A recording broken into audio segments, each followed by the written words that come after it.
Assalamualaikum warahmatullahi wabarakatuh. Alhamdulillahi rabbil alamin.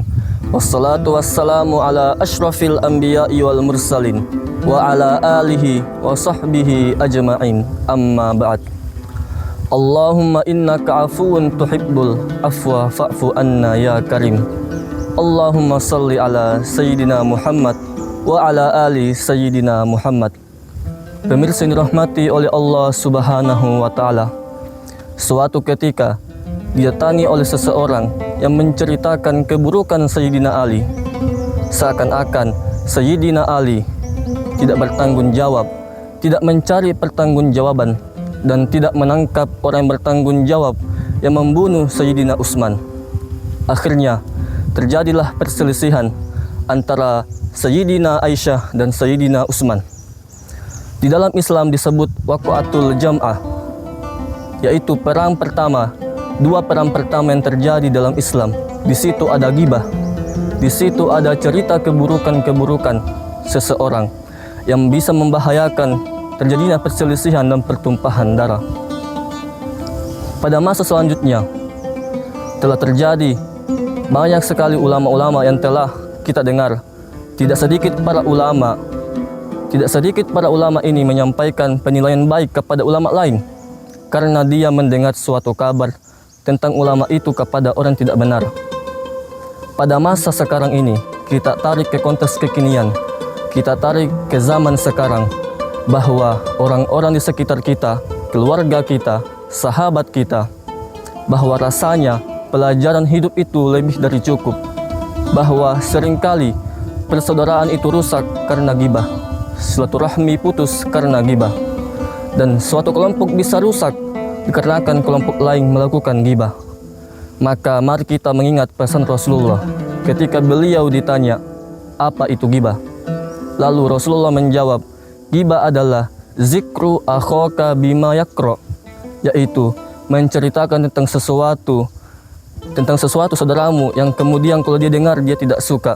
Yang artinya apa? Mari kita sama-sama jangan sampai terlibat dalam ghibah atau fitnah.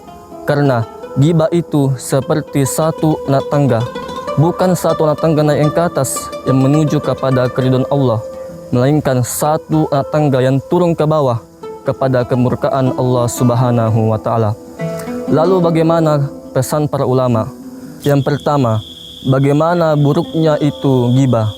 Kalau kita memang merasa beriman kepada Allah, kita ingin ridhonya Allah, kita ingin syafaatnya Rasulullah, maka masa iya kita gemar melakukan hal-hal yang tidak disukai oleh Allah dan Rasulnya. Yang kedua, ghibah adalah memakan kebaikan. Jangan sampai kita, seperti yang dikatakan para ulama, fata morgana amal, sesuatu yang kita kerjakan di dunia tapi sia-sia ketika di akhirat, kita tidak dapat nikmati semua itu. Lalu yang ketiga, kalaupun kita masih mencari kesalahan orang, mencari kekurangan orang, marilah kita fokus kepada diri sendiri untuk mencari kekurangan diri sendiri ini. Karena kalau kita semakin cari ini kekurangan, maka itu tidak akan ada habisnya.